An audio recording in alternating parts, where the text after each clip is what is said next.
Una aclaración importante, no soy doctora, soy aspirante a doctora, ¿sí? O sea, eso es solamente que estoy estudiando, lo estoy intentando. Llevamos, perdón, un año estudiando, bueno. ¿Por qué estoy aquí con ustedes hablando acerca de neurociencia, si no soy doctora y eso que tiene que ver conmigo? Bueno, primero que todo, pues soy una apasionada del conocimiento, me encanta estudiar y dentro de eso hice estudios en neurociencia. Entonces dije, quiero ser una divulgadora del conocimiento científico y quiero entender qué han hecho los científicos que nos puedan servir como herramientas a todos nosotros en el día a día. Unos lo llaman neurociencia para el día a día, otros le dicen que neurociencias aplicadas. Y en este caso mi compañero Franz me dijo, Clau, cuéntame cómo podemos aplicar algunas técnicas de neurociencia en el emprendimiento. Yo le dije, Franz, claro que sí hay muchos aspectos importantes de hablar allí, pero como solo tenemos 45 minutos, vamos a hablar de un tema muy importante y es el miedo. El miedo ha sido estudiado por la neurociencia. La neurociencia arrancó aproximadamente en la década de los 1990, pero antes alguien había dicho que creía que en el cerebro estaban las emociones y los sentimientos. Pero resulta que más o menos en 1990, un señor que se llama Ramón y Cajal, que lo consideran como el padre de la neurociencia, empezó a investigar y se dijo a sí mismo, este es el cerebro, todos ustedes tienen uno de estos, ¿cierto? ¿Quién no lo trajo? Bien, el cerebro, dijo Ramón y Cajal, hombre, ¿cómo estudiamos el cerebro? Entonces dijo, hemos venido estudiando el cerebro de las personas muertas. Cogemos el cerebro, lo partimos en pequeñas partes, revisamos qué partes son unas diferentes a otras, un cerebro de un esquizofrénico, un cerebro de un loco, un cerebro de un hombre con un coeficiente intelectual alto, ¿qué diferencias tenían? Pero entonces dijo él, bueno, se dijo a sí mismo, ¿cómo podemos estudiar el cerebro? Entonces dijo, no, tenemos que estudiarlo vivo, o sea, funcionando. Entonces, Cajal, yo digo Cajal como si fuera su subconsciente, dijo, no, pues mátelo para poder estudiar el cerebro. Pero si lo mata, tenía el problema de que ya el cerebro se apagaba. Entonces ya no nos sirve estudiarlo. Entonces dijo, bueno, ¿cómo más puedo estudiar el cerebro? Listo, hay las neuroimágenes en las cuales yo puedo comparar los puntos de contraste y puedo decidir en qué puntos sí y en qué puntos no. Puedo encontrar algunas formas para entender el funcionamiento de este complejo elemento. Pero al final del río dijo, no me sirve, no puedo mirar cosas. Entonces, que pensando decir, dijo, voy a escucharlo. Y escuchar es escuchar el cerebro. ¿Será que el cerebro habla? ¿Será que dice entre sí cosas? Y resulta que su gran aporte a la neurociencia fue encontrar que escuchando al cerebro,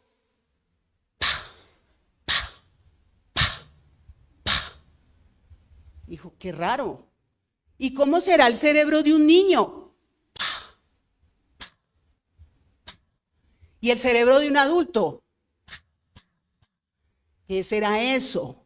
Dijeron, ¿qué será? Él lo denominó disparos neuronales. Resulta que al principio pensaban que el cerebro era como cuando uno despliega el papel aluminio en la casa. Lo tira y es una tira larga de 20 metros en la cual hay un montón de neuronas y esas neuronas están ahí funcionando.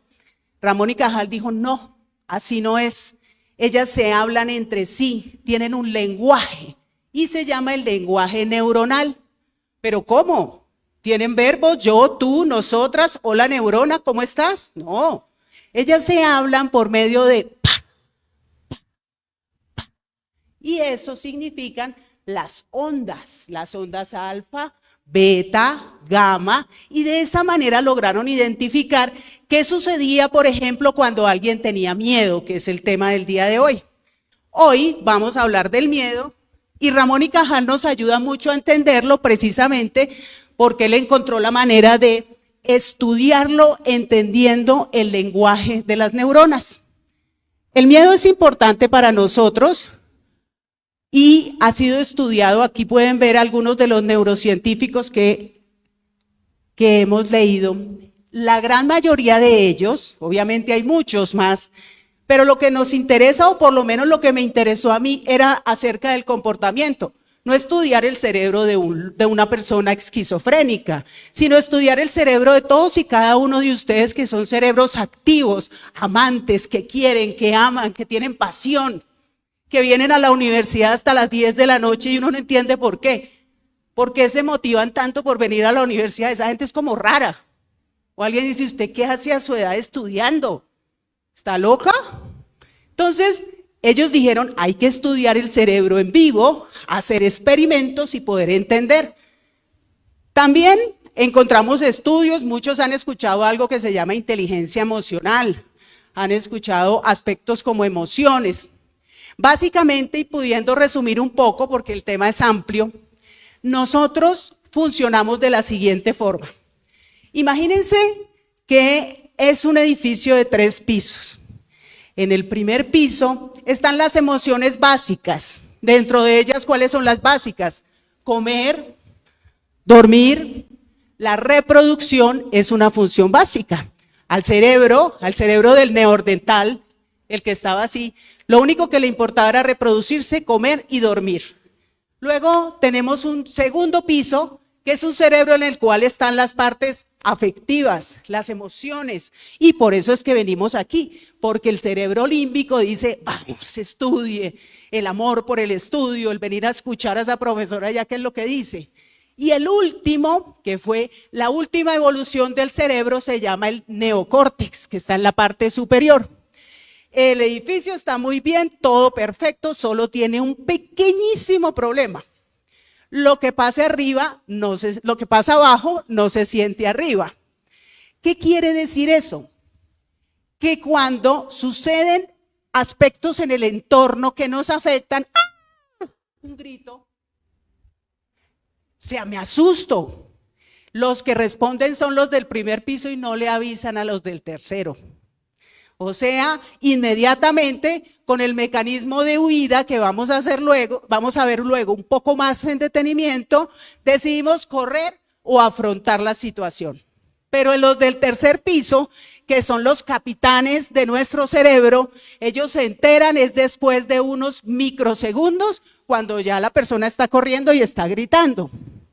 Entonces, la neurociencia, por supuesto, que nos hace muchos aportes acerca del miedo y acerca de la capacidad que tenemos para poder emprender. Pero ¿qué hay de la teoría acerca del emprendimiento en los universitarios? Encontré un estudio que fue hecho en el 2020 en México, donde encontraron un instrumento de cuáles eran las cualidades que necesitaba tener un emprendedor como ustedes, gente de la universidad. Entonces resulta que un emprendedor de una universidad necesita tener 4 aspectos claves. ¿Cuál es el primero? Soluciones. O sea, es un solucionador de chicharrones. El problema es que para solucionar cosas tengo que hablar, tengo que preguntar, tengo que superar el miedo a preguntar, ¿sí? Es un gestor de oportunidades. Él está pendiente, revisando todos los aspectos que están sucediendo en su entorno y dice, allí hay una oportunidad.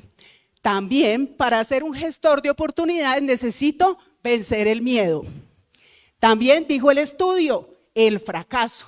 Un emprendedor tiene que ser una persona que esté dispuesta a fracasar y aprender de sus errores, que es la educación basada en el error. A algunos de ustedes les he dicho, pero ¿por qué se preocupan tanto por sacar 5?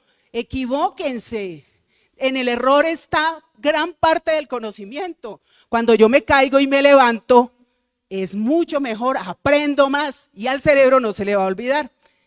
Conciencia sobre mi emprendimiento, de las consecuencias que tiene. ¿Qué consecuencias tiene? Familiares, me voy a desestabilizar económicamente, voy a tener que estudiar más. Entonces, estos 4 aspectos los estuve analizando y dije, allí tenemos una cosa que es el miedo. Así que vamos a hacer un primer ejercicio para superar el miedo a hablar.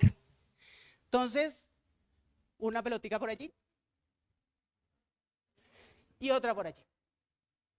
Ojalá cualquiera. Entonces, todos ustedes, sean emprendedores o no, van a pensar por un segundo con una frase qué emprendimiento quisieran hacer. Loco o no, aquí no importa si es loco o no, un emprendimiento. Si nunca han tenido una idea de emprendimiento, pues invéntensela. ¿Listo? Voy a decir tingo, tingo, tingo, tingo, tingo, se van a ir pasando la bola y cuando diga tango, el neuroemprendedor se va a parar de su silla, va a enfrentar su miedo, se va a parar de su silla y con una frase nos va a decir cuál es el emprendimiento que quisiera hacer. Tingo, tingo, tingo, tingo, tingo, tingo, tingo, tingo, tingo, tingo, tingo, tingo, tingo, tingo, tango. Párate, por favor. ¿Me regalas otra pelota que tengo allá? Ahí tengo otra pelota. ¿Me regalas que para los del centro? A ver, párate, por favor. ¿Quién es? ¿Quién es? Dinos, por favor.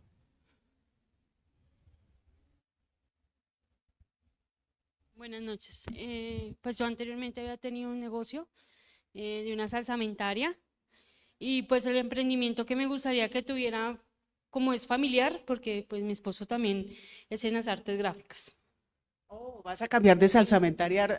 No, lo tuvimos porque pues él se quedó sin trabajo en la pandemia y él quiso emprender en la salsamentaria.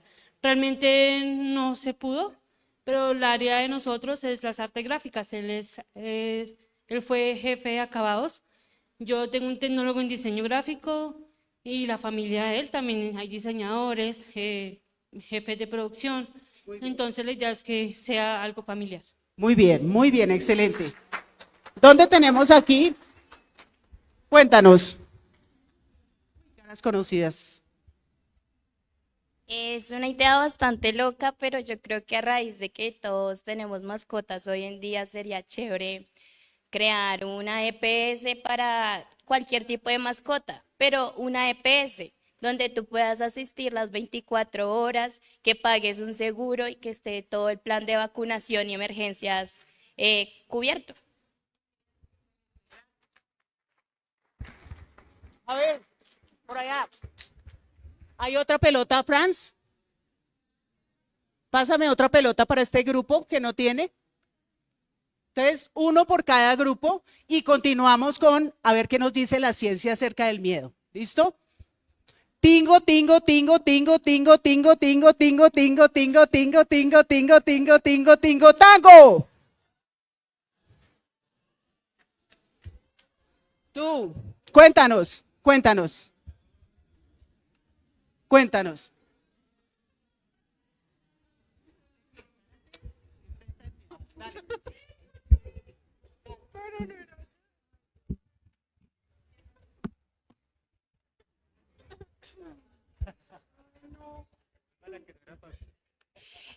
Bueno, pues yo no he tenido ningún emprendimiento, pero sí me ha llamado mucho el tema de de la importación de mercancía, más enfocado en el tema de joyería.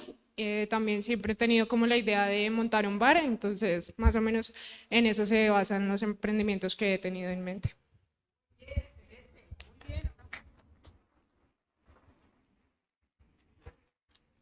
Cuéntanos. Buenas noches a todos, mi nombre es Camilo Romero.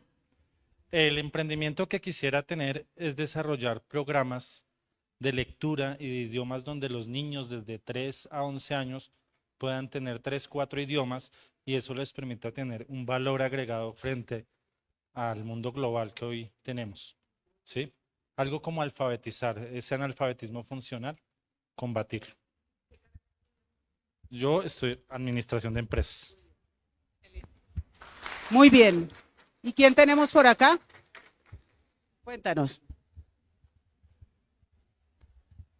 Bueno, pues buenas noches. Mi emprendimiento sería a raíz de la inteligencia artificial con base en, no sé, en el deporte. Me llama mucho la atención el deporte y creo que la primera infancia es es un sector que podría darme un buen comienzo. Ahora hacemos otro ejercicio. Guárdenme la pelotica. Entonces, ¿qué relación habrá entre las técnicas de la neurociencia, el desempeño de un neuroemprendedor y cómo manejar el miedo? El miedo al fracaso, el miedo a decir una idea nueva, un emprendimiento nuevo, el miedo a decirle a mis papás que quiero retirarme del trabajo porque tengo una idea loca de hacer un emprendimiento. Ese miedo, estoy segura que muchos de aquí que guardan silencio lo habrán pensado.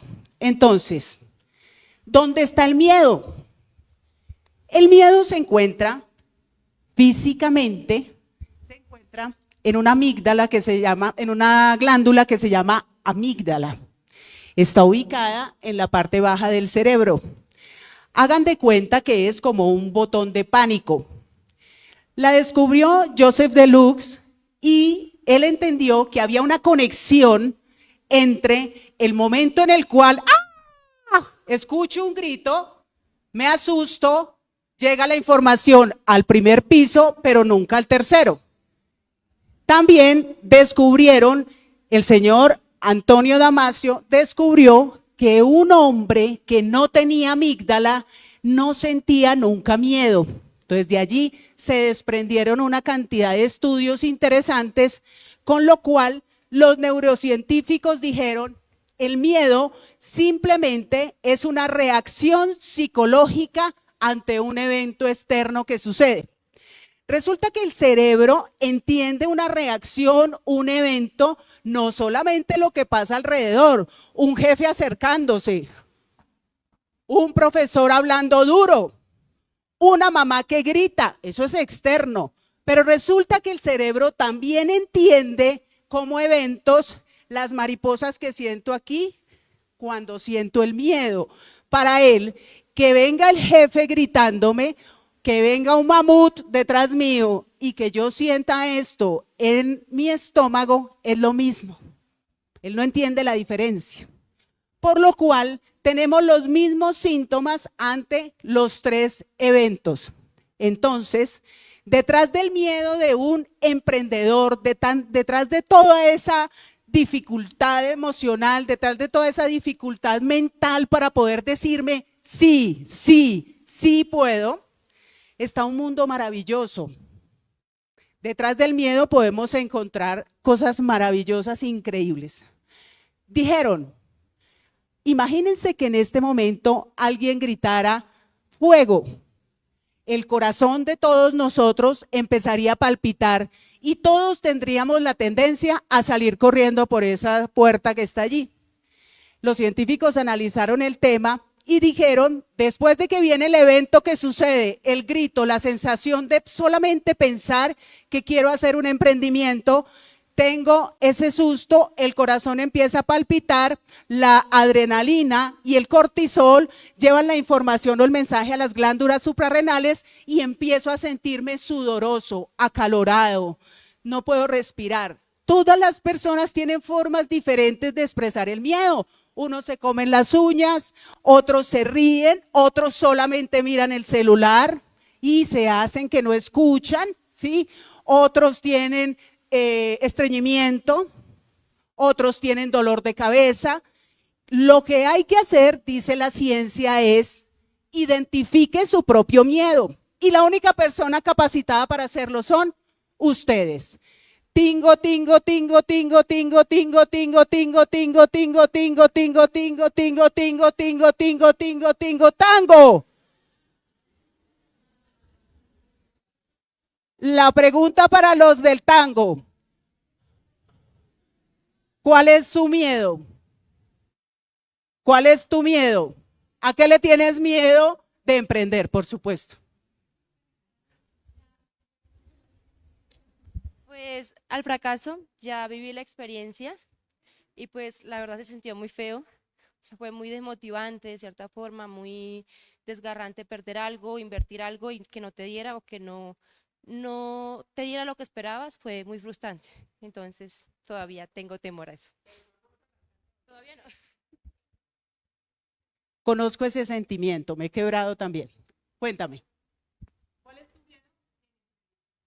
Pues el miedo principal que yo tengo actualmente sería como emprender y en cierto punto no saber tomar decisiones y que esas decisiones más adelante, ¿sí? Pues vayan a afectar psicológicamente, emocionalmente, etcétera, etcétera. A tomar decisiones. Cuéntame, Sofi.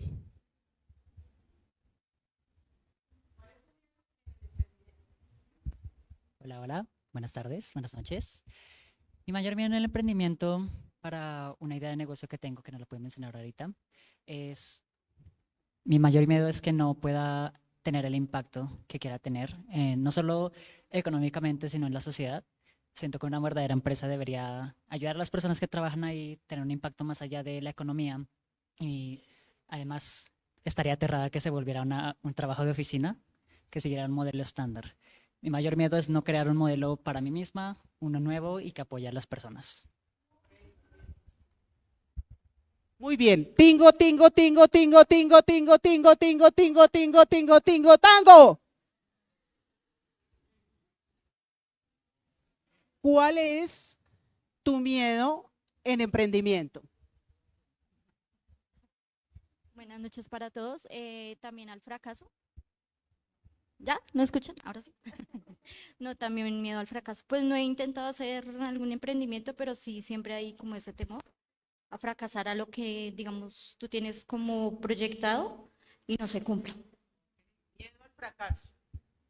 Miedo al fracaso. A ver, ¿qué otro miedo tenemos por aquí? Tú. Buenas noches. Pues sí, el miedo también al fracaso, pero pienso más que de pronto al fracaso por algo que yo hubiera podido controlar, no sé, si hubiera tenido otro conocimiento, si hubiera preguntado a alguien más, sería como eso porque después diría como, si hubiera dicho, si hubiera preguntado, sí, sería como ese tipo como de fracaso para mí.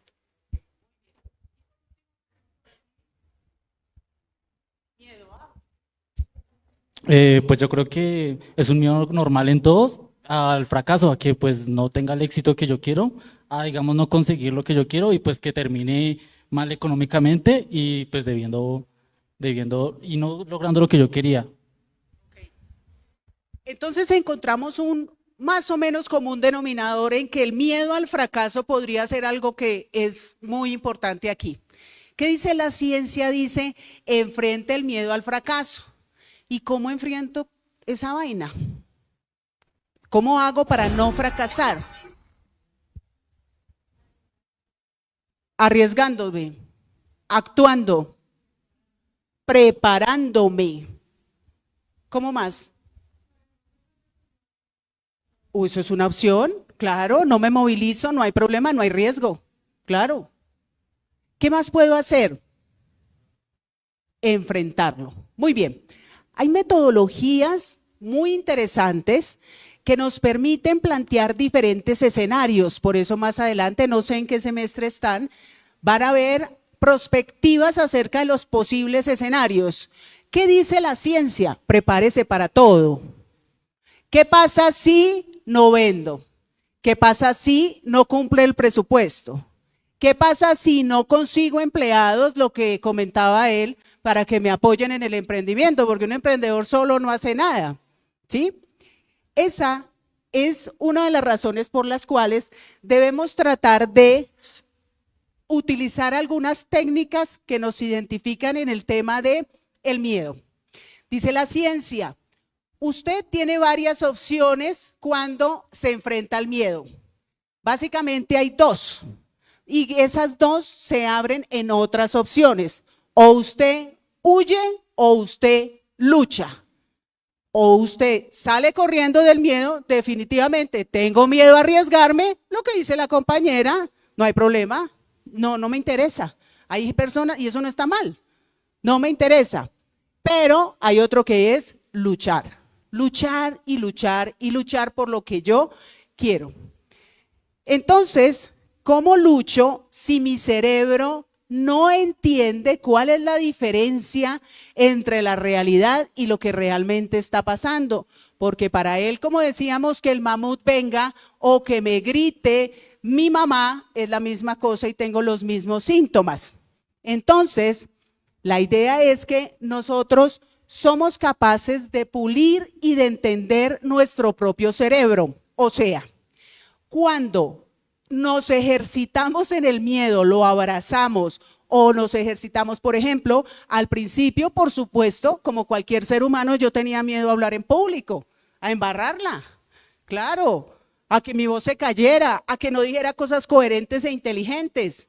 ¿Qué hice? Ejercitarme, no ejercitarme solamente hablando en público, sino llenando mi cerebro de conocimiento para que pueda responder ante las alternativas o cosas que suceden. ¿Y por qué ese pensamiento?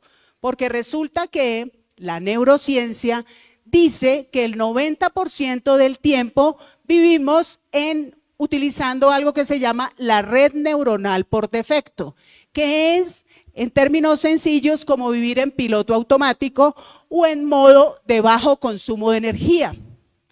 ¿Por qué pasa eso? Es por eficiencia, no es por lo que piensan ustedes. El cerebro que dice, todas las labores repetitivas se convierten en un patrón. Aquí hay un patrón, entonces yo no tengo que esforzarme por eso y lo convierto en una labor de la red neuronal por defecto. Entonces, si a mí se me vuelve costumbre hablar en público, quitarme el miedo, nunca más voy a volver a sentir ese problema. ¿Sí? Si entiendo perfectamente cuáles fueron mis falencias y por qué me quebré, yo tuve la fortuna de quebrarme.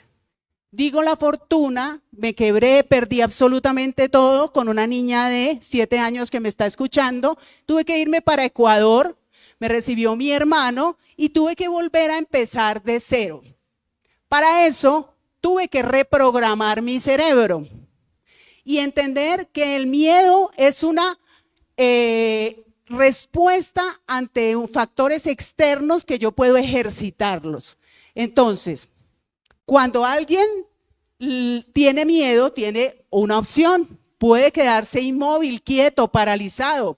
Cuando yo digo tingo, tingo, tingo, tingo, tingo, tingo, tingo, tingo, tingo, tingo, tingo, tingo, tingo, tingo, tingo, tingo, tingo, tango, ahí está el paralizado. Julián. Julián. Julián, ¿alguna vez te has quedado paralizado? Sí, cuéntanos.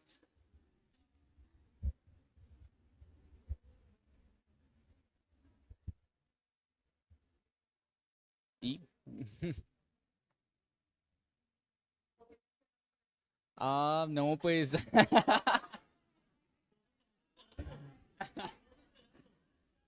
no, pues por lo general cuando en una exposición me he aprendido muchas veces los temas, muchas veces, y como que me centro en eso, que ya se me olvida qué decir. O sea, me centro en eso y ya no sé qué decir y ahí quedo.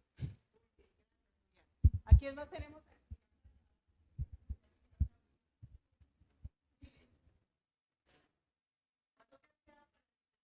Hola, buenas noches. La verdad, no recuerdo algún evento que me haya quedado paralizada o que no lo recuerdo. Listo. Sí, yo me quedé paralizada el jueves 17 de agosto que estaba temblando. No huiste, te quedaste paralizada. Entonces, ¿qué dice la ciencia? Usted tiene una opción, inmóvil o quieto. Tiene otra opción, huye, sale corriendo, ¿sí? De la situación. Tiene otra opción, ataca, combate, pelea, grita. Tiene otra opción, ataque ofensivo, o sea, es distinto gritar a gritarle al otro. Cuando yo ofendo a alguien más, eso es una forma de afrontar el miedo. O sea, esa persona que los está gritando está más muerta del susto que ustedes. Y tenemos la sumisión, es otra manifestación de miedo. El sumiso le gritan y guarda silencio. Eso es otra manifestación de miedo. Y inhibición de acción, está ahí como si estuviera inerte, no hace absolutamente nada y no actúa, pero tampoco se paraliza, simplemente está allí y sigue el ritmo. Bien, por último, y el tiempo no nos da para más, obviamente este tema es mucho más largo, El mensaje que traemos aquí es que para poder afrontar los 4 elementos que necesita un neuroemprendedor, que es solucionar problemas, quitar el miedo al fracaso, entender que debe saber cuáles son las consecuencias de sus acciones, primero deben trabajar el miedo interno ustedes mismos. Los invito a que escuchen un programa que se llama Redes de Punset, en el cual habla muy sencillo acerca de cómo ir manejando todos estos miedos y cómo la ciencia puede ayudarnos para poder entendernos a nosotros mismos y afrontar y tener éxito en los emprendimientos. Muchísimas gracias a todos por habernos escuchado. Muchas gracias. Un abrazo.